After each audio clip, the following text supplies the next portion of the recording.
Good morning, 1 million cups. How are we doing this morning?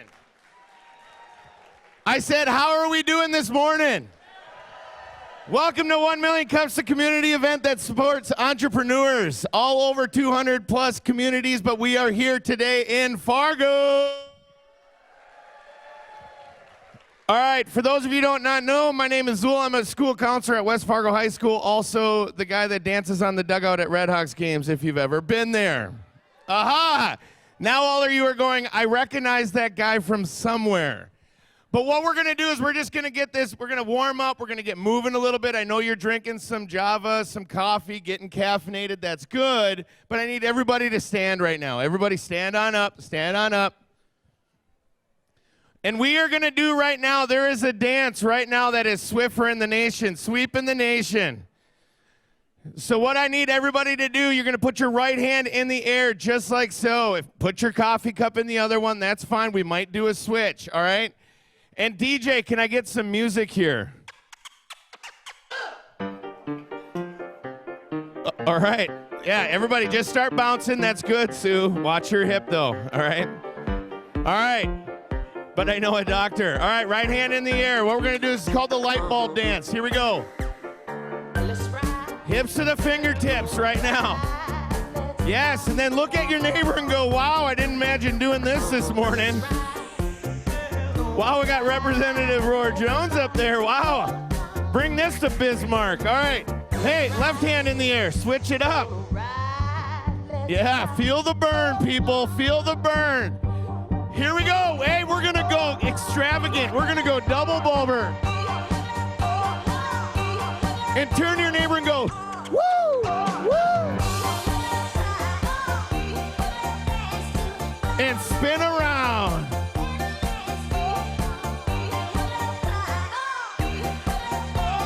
Since we're doing household chores, everybody, let's wash the windows. Let's make our bed. Sorry. All right. Fade the music. All right, give your neighbor a high five. Say good morning. And ladies and gentlemen, let's get this started right now. Let's give a big round of applause to our host, Greg Tavine. Thank you, Zool. Good morning. Good morning, everyone. Welcome to 1 Million Cups. 1 Million Cups is powered by the Kauffman Foundation out of Kansas City that believes if a community has 1 million cups of coffee together to talk about entrepreneurship, great ideas can move faster. We are the largest 1 million cups in the nation. How many of you are first-timers? And how many of you have been here before? Hey, let's give it up. Thank you all for being here. What is going to happen is we are going to have a series of announcements. We want to get you plugged into the entrepreneurial ecosystem. We got some fun announcements for you today. Then we have two speakers that are going to be here today. One only works on Sundays, sometimes on Mondays, and the other we know works every day. And they're going to talk about their foundation, what it's like to start an early stage family foundation. And then we as a community get to ask questions. Today, we are live streaming across the state of North Dakota and into Minnesota with our friends at Click Content Studio. Let's give them a round of applause. We're sending our top.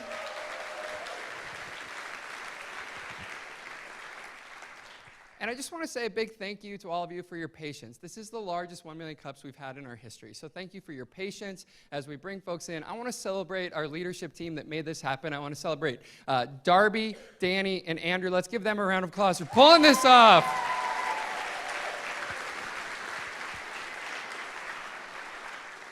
We may or may not be under code, but the police chief is here. So if you could just continuously ask police chief just questions, maybe text the fire marshal, send them to like Dilworth. That would be great. So to kick things off, we have a series of announcements. One of the big events in our community is happening tonight. I want to invite our friends from Choice and the Thielen Foundation to come on up and give a quick announcement on an event happening tonight. So join me on the stage. Tim, welcome, Tim.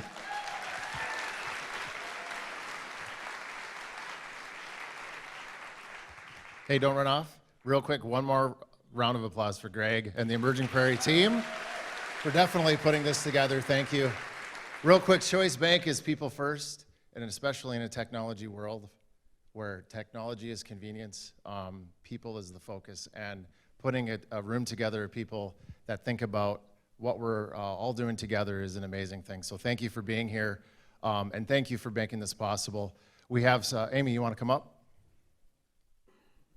We have some things going on this evening, and I will say that there are some everything's sold out, and I feel bad about promoting an event that's sold out, but there is some small room available, so if you do want to attend an event happening this evening, it'll be at Oxbow Country Club.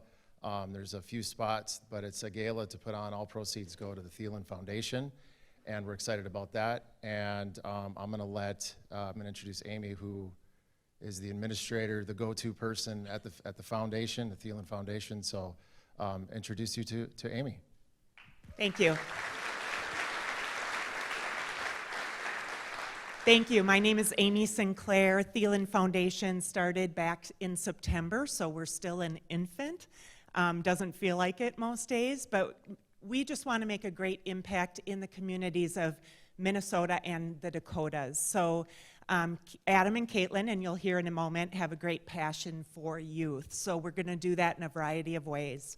So although the event is sold out tonight, I want to thank Choice Bank for the partnership and support that we have from you for Thielen Foundation. And if you're not able to be there or don't have a ticket, you can always support us and go to thielenfoundation.org. Thank you.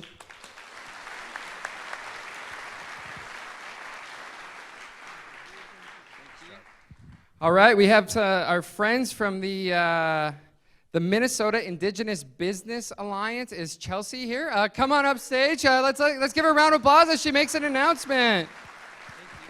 Sat in the front row just so I could be up here. If somebody wants to give me a hands up when it's been about 45 seconds, I'm a talker. So I just wanted to say thank you first off to Danny and 1 Million Cups for having us here.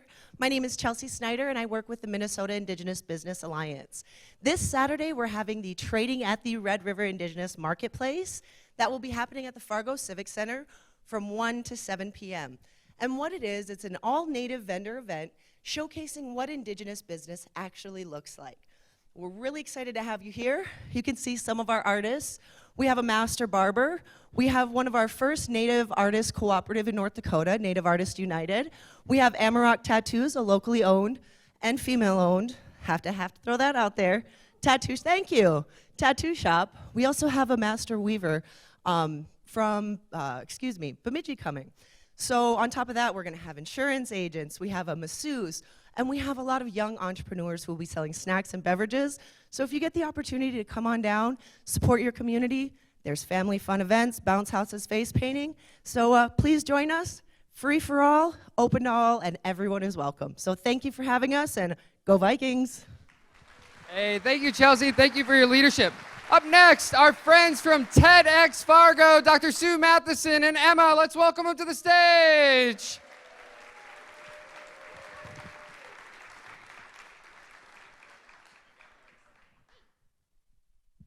Thank you, Greg. This is a special day for me because I'm a proud board member of Choice Bank. I'm also on the board for Dakota Medical Foundation, and I'm on the advisory board for TEDx Fargo. Number 10 this year. We're so excited and so proud. It's really a community treasure, and I encourage you all to be there. There's always wonderful speakers, wonderful ways to interact with other community members, and I'm going to give it to Emma because she has some excellent announcements for you. Well, thank you, Dr. Sue. So I'm going to guess how many people in the audience have been to TEDx Fargo before? Awesome. Well, that's so exciting. We're super excited for our event on July 25th. We have some really amazing things planned. I'm going to guess this room has a few Minnesota sports fans in it. I'm just throwing it out there, but I mean, okay. So a new addition to our speaker lineup for TEDx Fargo that we're so excited about is, oh my gosh, his name. Dave St. Peter, the president of the Minnesota Twins. So if that's something, yeah, right, that's all that guy. If that's something that interests you, we'll be hosting our event July 25th at the Fargo Civic Center. I have coupons for 15% off your ticket. You can use the discount code up there. Shaping up to be a pretty awesome day, so we hope we'll see you there. Yes? Emma, in honor of Adam Thielen, can we change the discount to 19%? I can make it happen. All right, 19%! Thank you, ladies. All right, if you've heard about the Grand Farm Initiative, our Grand Farm Director, Brian Carroll, is here with Blaine, and they've got an announcement on one of the initiatives that's coming to light. Join me in welcoming to the stage, Brian and Blaine. Thank you, Greg. So the Grand Farm Initiative actually started at the stage here March 2017 when Barry challenged the community, what's our major? And our response to him was a fully autonomous farm by the year 2025. And when you look at it, we had to put together a strategic plan, and one of those elements is upskilling the workforce. And so we're proud to announce that we're going to explore some opportunities to bring a code school into Fargo, and I have my colleague, my partner in crime, Blaine, to talk a little bit about that. Thank you, Brian. Hey guys, so we are, I'm part of the committee with Emerging Prairie to explore the possibility of bringing a code school to Fargo.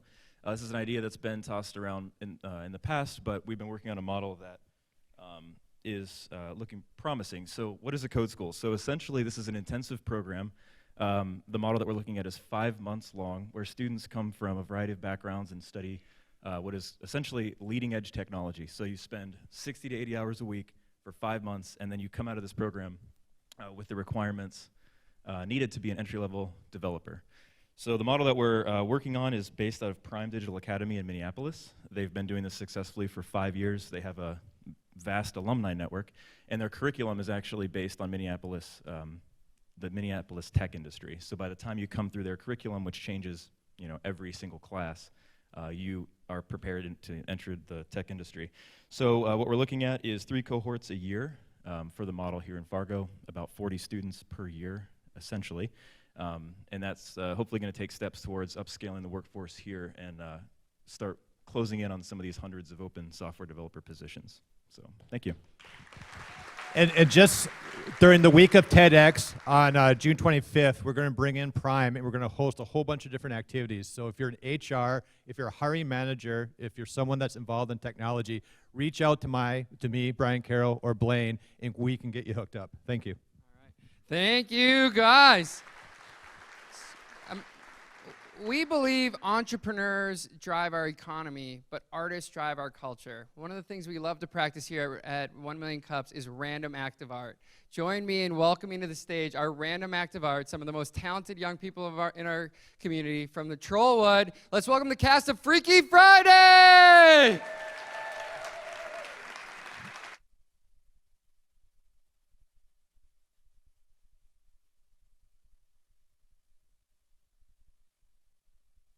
Hi, my name is Andy Peterson, and this summer I'll be playing the role of the mom in Freaky Friday. And my name is McKenna Bry, and I will be playing her daughter. But in this song, we've already switched bodies. So, as you will see, we are not ourselves today.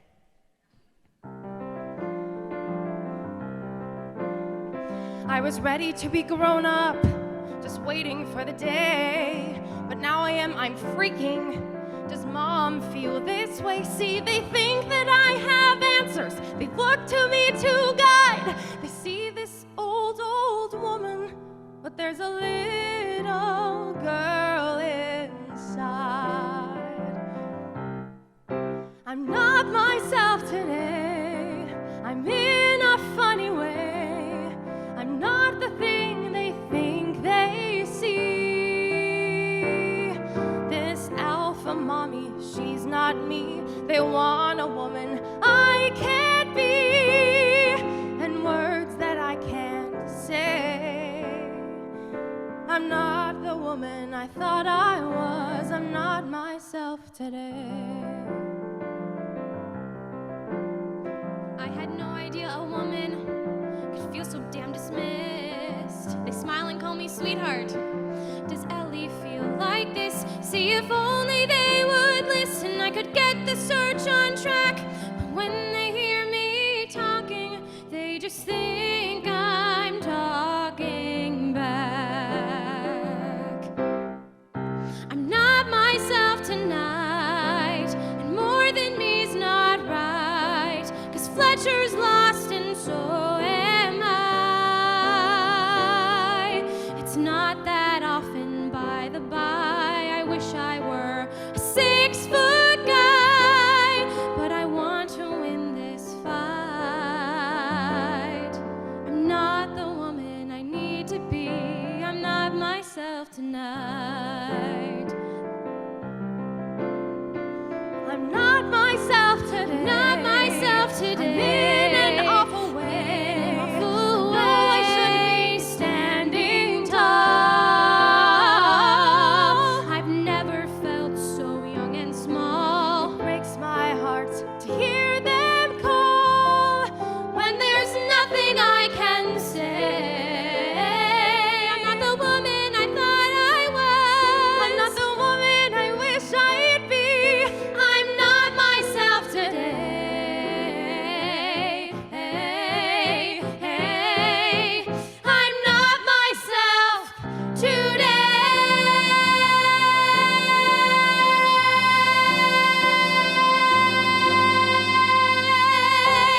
hey, ladies, real quick.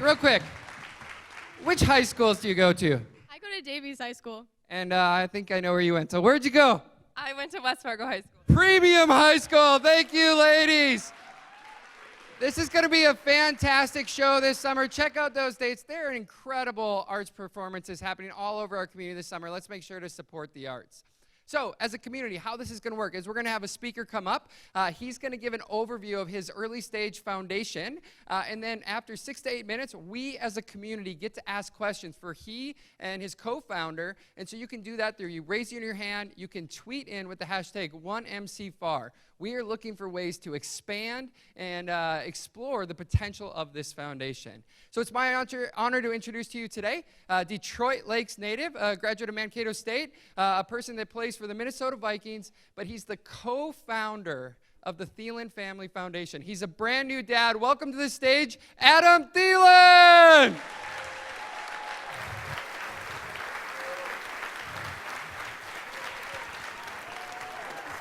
Cool. Thank you.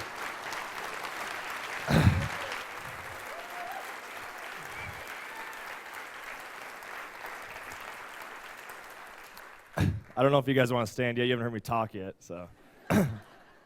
No. Well, first of all, I just want to thank you all for coming. I'm actually really excited. This is the first time I've ever talked in front of a group of people not about football. So that's exciting for me. Usually it's my most frequent asked question is, do you know Adrian Peterson? And yes, I do know Adrian Peterson. But no, my wife and I are super excited about this, so we're really grateful for this opportunity to talk about our foundation, because it's been a long process of starting this foundation, figuring out what we wanted to do, how we wanted to impact communities that have done so much for us. As Amy talked about earlier, we really want to give back to these communities, these areas that, like I said, have done so much for us. Where we grew up, where we went to college, things like that. Obviously, this Fargo area, this North Dakota, is so close to Detroit Lakes, so close to my home, and the cities where we live and where my wife grew up, things like that, has done so much for us. So that's kind of our main focus as far as the areas that we're impacting. But kind of a little bit of update. We started the foundation 7 months ago. It's been a long process before, like I said before. Took about 2 years that we knew we wanted to do it. We both felt that God had put us in this platform, gave us this platform to give back. And so we knew we wanted to start a foundation. We knew we wanted to give back in a certain way. We didn't know exactly how that was going to work. But we ended up starting this foundation, like I said, 7-8 months ago. And when we did that, leading up to that, we knew that we wanted to help youth. We knew we wanted to help youth reach their full potential. We didn't know how to do that. So we met with the hospital. We kind of just went in there with an open mind saying, hey, what do you guys need? What area is maybe overlooked, maybe doesn't have the resources, doesn't have the funding? What can we do that could make the biggest impact in youth, help reach their full potential? And so we toured the behavioral health unit at Masonic Children's Hospital at the University of Minnesota, and we instantly felt a connection. We toured there, and the first minute we walked up, my wife will talk about this probably in the Q&A, but the first moment we walked in, the nurses were like, whoa, what the heck? Why are you here? No one comes here. No one hangs out with these kids. No one wants to do it. No one wants to spend time, but they want to go to other areas of the hospital. And so kind of that was the moment where we're like, okay, this could be a really good fit for us and an area where we could, possibly make a big impact. And so we toured it, everything, and we had our first visit, and it was probably the most impactful thing that has happened in our lives as far as just motivational. We literally just sat around in a group with these kids and just talked. And probably 3/4 of the kids had no idea who I was. They didn't like football. They had no idea who we were. But the first visit, one of the girls came up to my wife after and just thanked her and just kept thanking her and hugging her. I think it was actually a boy. Was it a boy? A little boy. And he was probably like 14, 15 years old and just hugged her and wouldn't stop hugging her, just wanted to keep hugging her. And just said, thank you for coming. Thank you for showing us that you care. And again, he didn't like football. He didn't care about me. He was just so thankful that we could sit down and say that we have problems just like they do. We have, life is tough. And I know Instagram and Twitter and all that stuff makes people look perfect because you post about how great your life is and things like that, but that's not truth. Everybody has tough times. Everybody has good times. And so that's kind of the message that we bring every time, and just be real with the kids. We get some interesting questions sometimes, and we have to be honest, and it's tough, but again, it's really cool, and it's been so impactful for us and them as well. And just some of the stories that we've heard have been really cool. The tough part about working in the behavioral health unit is we can't really share it too much. We can't post pictures when we're there, but actually that's been a blessing because my wife and I really like that part of it. We like not having cameras there, not having photographers there. We just like hanging out with the kids and being real and honest and open. So that's been really cool. The next part of our foundation that we're really excited about, and we haven't told anyone yet, so you guys are the first people to know. But we are going to partner with a high school in the Twin Cities that is a tough area. A lot of underprivileged youth, kids that don't have resources. I think it's like 50% of the kids are on, or it might be more than that. 90% are on reduced lunch. And so we're really excited about this because we're going to provide them with a lot of different resources for school and sports to help those athletes not only finish their sports seasons, but also graduate, and hopefully that can help them have success later in life. So we're really excited about that. We have some great partners with that, and I think it can make a big impact, and it's something that is kind of our pilot program to see where it goes and how well it does, which I think it will go really well. And hopefully we can bring that to a lot of different schools that need those same resources and opportunities for those kids to really even just have a start at being successful. I mean, I think that was the biggest thing for my wife and I of starting this foundation, was trying to help these kids just have the opportunities that we did. I mean, it's not cheap nowadays to play sports, and sports have done so much for us and impacted us in so many ways in our lives that we want kids, if they want to play sports, that they have the opportunity to do that and have the right equipment, have the ability to join a team and things like that. So we're really excited about that. Yeah, I mean, that's pretty much where our foundation is at right now. Again, we're very, very new, and we need a lot of financial support to bring these to more high schools and to do more with the hospital. And like I said, we're really excited about the future. And again, thanks for listening. And I know it wasn't about football, so you're not that excited, but I really appreciate it. All right, thank you.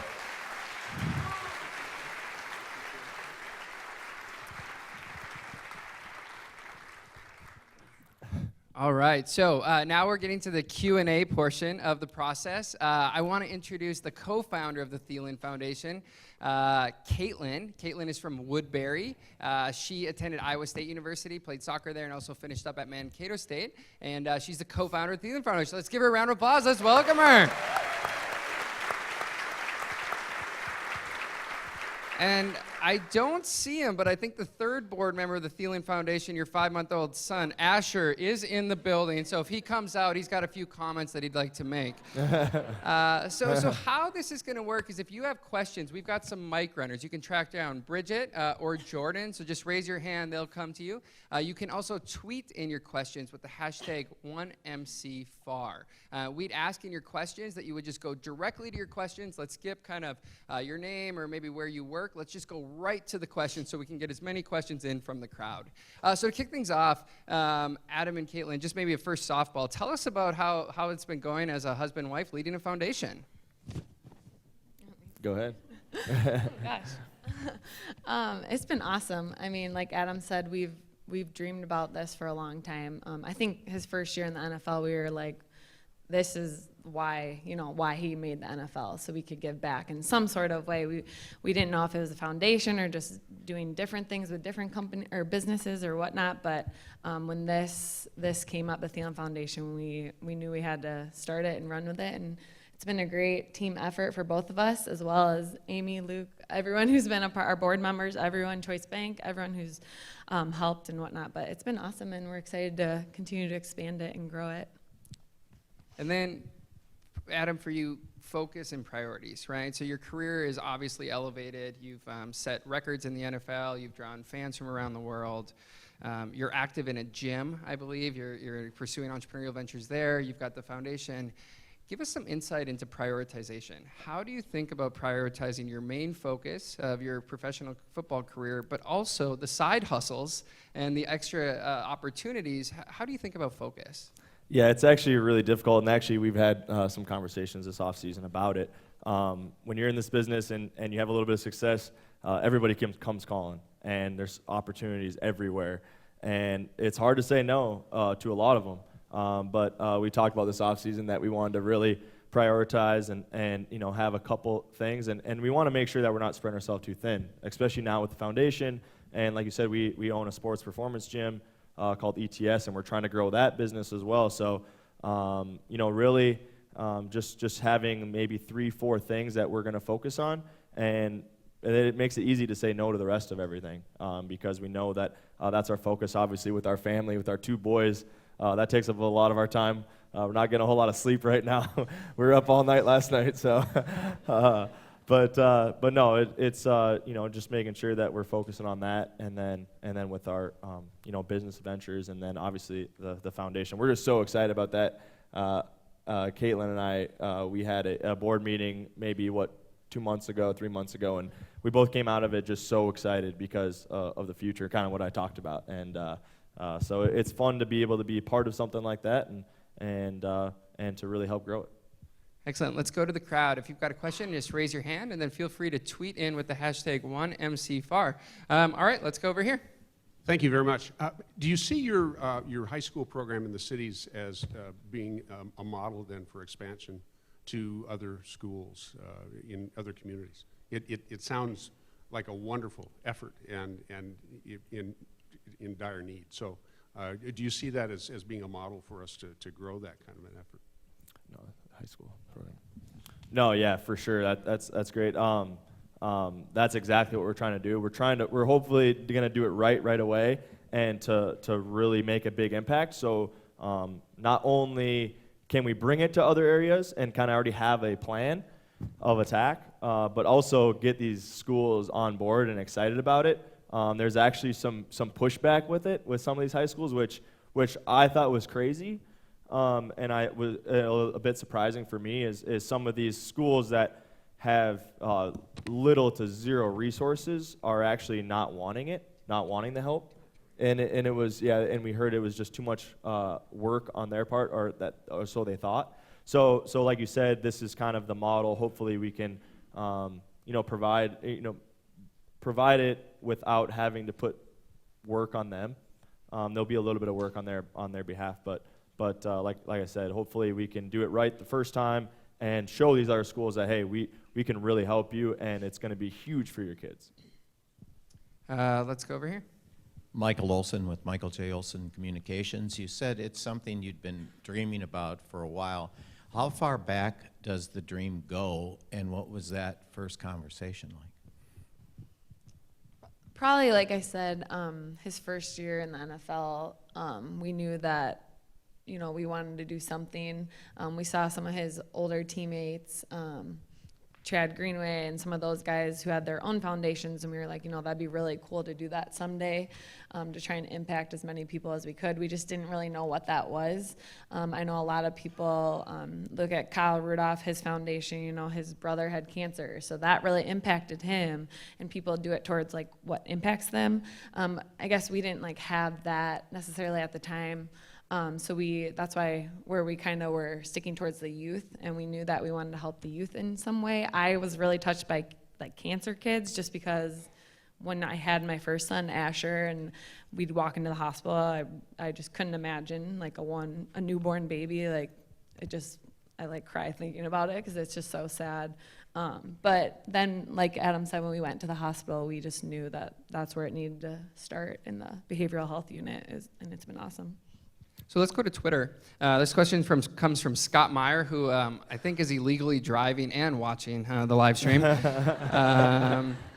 But this goes to both of you, Caitlin and Adam. How have things shifted since you've become a parent? Caitlin, you just hinted at that, but maybe for you, Adam, how is two young kids? How does that impact both your professional kind of priority of the football career, but then also the extra opportunities? And then Caitlin, back to you. What insight do you have of leading a foundation, being a new mom? Yeah, no, it definitely changes your perspective on things. I think that's why, after having our two boys, why we feel so passionate about youth and passionate about, like Caitlin said, these kids that, we're so blessed. Our kids have been healthy and had some, obviously great resources and opportunities, and we want that for everybody. I wish we could provide that for everybody, for every kid, because you hear some of these stories of these kids that we go sit down with, and they don't have a chance from the start. It's just incredible. I mean, they don't have a father figure. They don't have support system. They just don't have it. And people sometimes think in a negative way sometimes of this mental health, but a lot of these kids, they don't have a choice. It's not bad decisions they're making that's putting them in this. It's their situation. It's their family. It's their upbringing. It's their resources. It's just what happened in their life. So that's what's been really tough for us, and impactful for us is seeing those and hearing those stories and situations.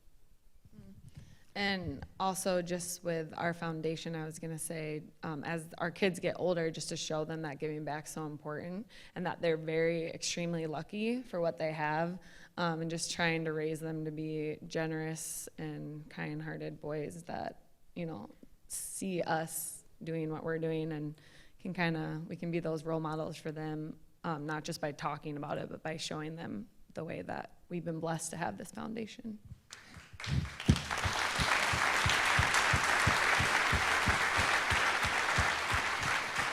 Let's go to the crowd. We've got one in the middle area here. Hi, I'm Callie. I'm working for my master's in the biomedical engineering program at NDSU. Into the mic. Sorry. I'm just wondering if you plan on building a college-based model, I guess, towards your foundation to get college kids involved with mentorship and helping all these kids. Yeah, we haven't actually talked about that. We're so focused on kind of getting this thing started. Startups are easy, right? Yeah, oh my goodness. Get a website, GoDaddy. Wow. Yeah. Yeah. How many domains do you own? I don't know. That's a good question for Luke over there. He bought up about 100 of them, I think, a while ago. So no, but yeah, it's actually crazy how far we've come in 7 months, to be honest. But yeah, no, that's something that could be in the future. I think we're really focused on the younger kids right now, but that's a great point with mentorship and things like that. I think it's a great opportunity for college kids too to get involved with different opportunities like this and to hopefully have something like this in their future. But like I said, we're so focused on the youth right now and get this thing started and getting these models started. So it's kind of a seamless thing where this is what we've done before and it's worked really well, and we can kind of keep moving that to different areas and try to spread it as much as possible. All right, we've got one over here, and then we'll find the next question. Sure. Thank you for your leadership and your vision. It's exciting. I'm excited to watch where this is going to go and how you're going to grow. Can you speak a little bit to, throughout the planning, and then, so past and then future, maybe some milestones that you're looking at? And then also, as you're thinking about progress and as you kind of hit those milestones, how do you hope to measure your impact? What are some of the ways in which you really hope to evaluate that? That's great. Yeah, I think it's really difficult to measure. Amen. Yeah, to measure impact, but yeah, I think for the biggest thing is Caitlin will touch on a little bit, but I think the biggest thing that we've kind of focused on is not really necessarily measuring success or measuring how far we've come, things like that, and setting those goals. I guess it's more so of providing our time and our resources and coming up with these ideas that our board and Amy and Luke have come up with, and really focusing on them and coming up with a really good plan of attack. Because I think the more organized you can be and the more precise you can be, that again, it just goes back to bringing that model to other schools. So we want to do it right away, and then I feel like that can really provide an impact. Well, just the measuring thing, I was gonna say, just the way that some of these kids respond after, like, we go to the visits, I think that speaks for itself.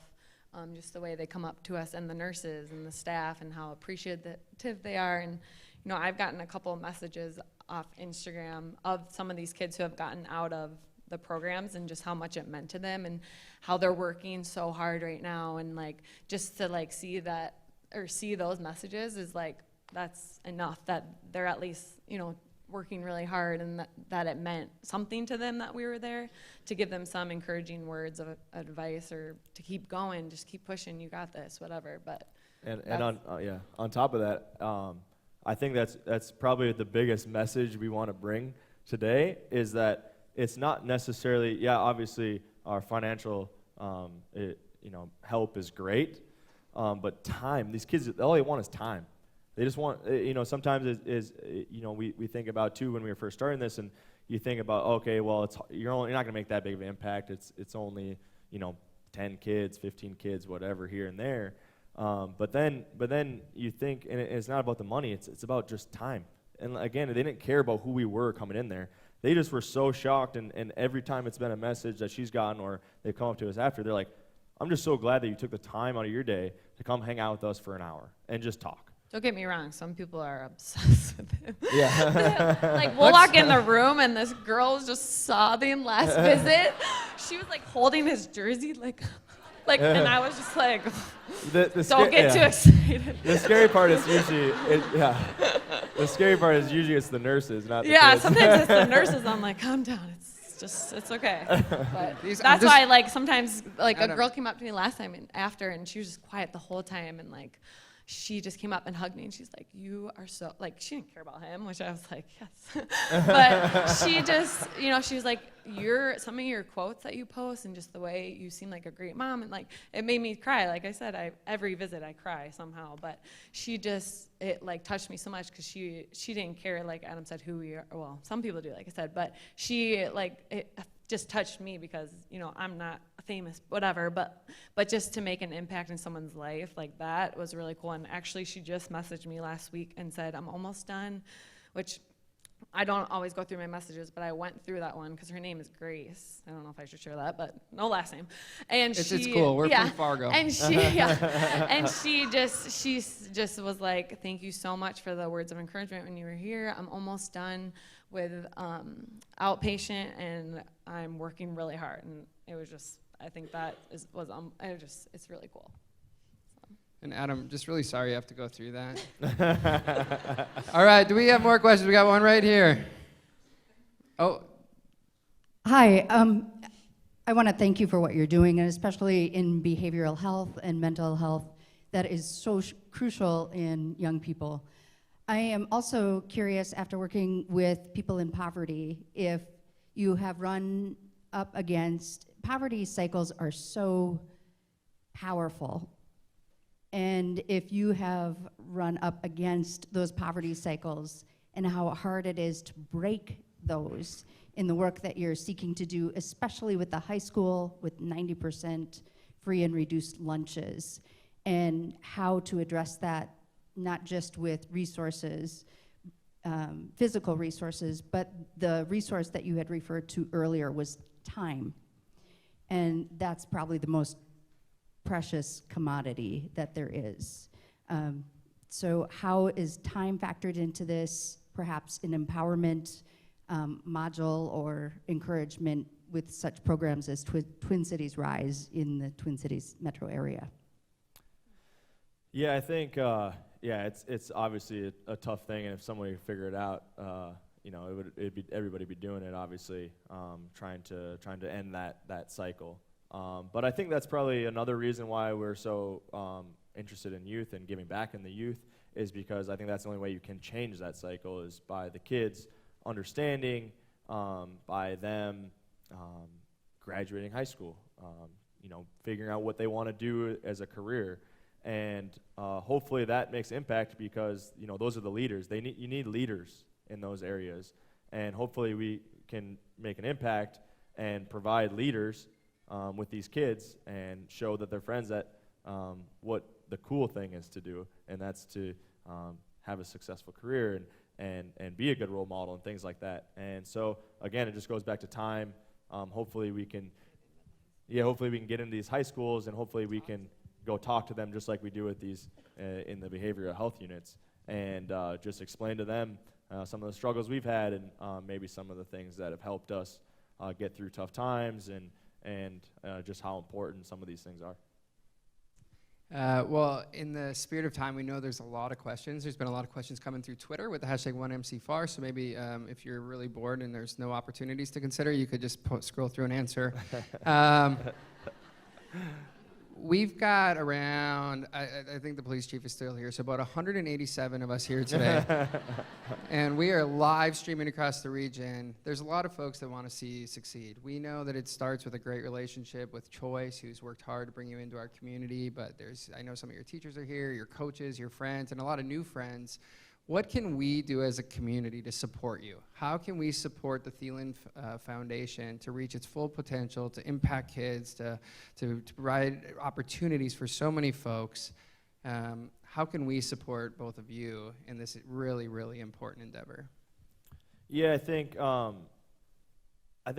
just a little buy-in to our mission, to where we're going. I know we didn't get to cover it, by detail. But we're just really excited about it. So I'm hoping you guys are also excited about possibly the impact that the Thielen Foundation could make in the future. Obviously, we need financial resources to make these things happen, to get into these schools and to do it right, and to hopefully continue to bring that to other schools. And also, in these behavioral health units, there's so many things that they could use to help them. Caitlin's big into yoga, and it helps her a lot with stress and working out as well. So we're trying to provide them with some good equipment and maybe some teachers and things like that. So I think it could really help them, and these nurses and doctors have been really excited about that because they think they could really help these kids. So financial support would be great because we want to make this, we don't just want to make a little impact, we want to really make the biggest impact we can.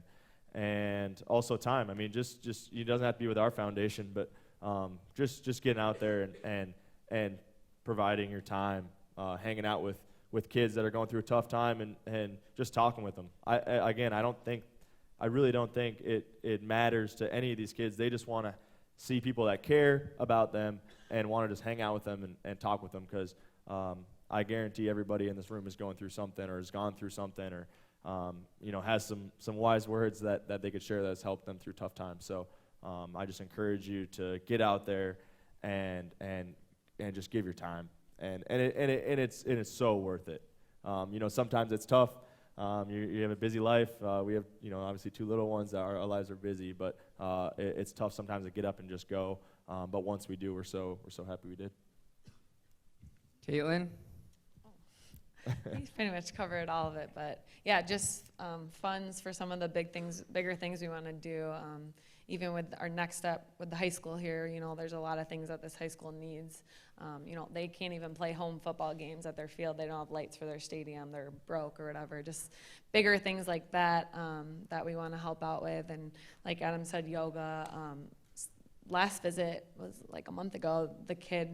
It was more addiction kids that we saw that time, and the kid was like all jacked up about yoga, and he was like I was like shocked because he didn't look like he would like do yoga, but he's like, I loved it. What does someone look I like did that yoga does this yoga? morning, and I thought he was being sarcastic, but he like kept talking about it. I was like, oh, he's not kidding, but he really liked it. And so just that kind of stuff to help these kids, I think, would be awesome. Well, Adam and Caitlin, one of our friends that's here today, who's a very successful entrepreneur, said to make it as an entrepreneur, you have to be brilliant at the basics. And both of you are great role models of being just committed to discipline and doing great work. Thanks for your focus. Thanks for what you do on the field. Thanks for what you do off the field. And thanks for inspiring all of us to be more generous. There's people in this community that want this to be the most generous community in the world. And we're grateful to have your partnership. Let's give Adam and Caitlin a big 1 million Cubs round of applause. Thank you.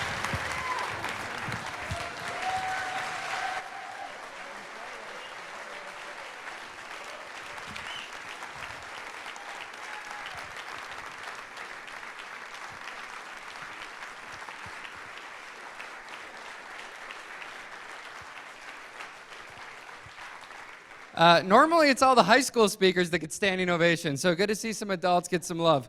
Okay, so as we wrap 1 Million Cups, we just want to say thank you for being here. We have supporters that make 1 Million Cups pay for our coffee every week. We want to say thanks to JLG Architects, the Convention and Visitors Bureau, Midco, and a big thanks to Choice for choosing to bring Adam to 1 Million Cups. Let's give Choice a big round of applause.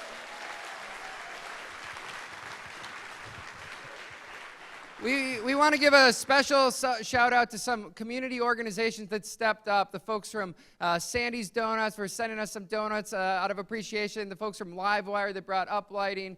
The stage here at Island Park. Click Content Studios. They just said, we want to amplify this event. We want to help Adam and Caitlin have a great time. We do this every Wednesday at 1 Million Cups. Generally, we have a few more people, but next week we have another great entrepreneur. He's from Rolla, North Dakota. His name's Jake. It's going to be a special 1 Million Cups. Myriad Mobile's got a big announcement. Jake's actually one of my best friends, and he's actually the person that brought 1 Million Cups to Fargo. Now his company has over 130 employees. They're going to be making some big announcements as their path to growth, not just a local company anymore, but making a big impact around the world. We're glad you're here at 1 Million Cups. Entrepreneurship is a team sport. We believe in the power of ideas. Adam and Caitlin's journey is not different than any other entrepreneur. It takes focus, it takes commitment.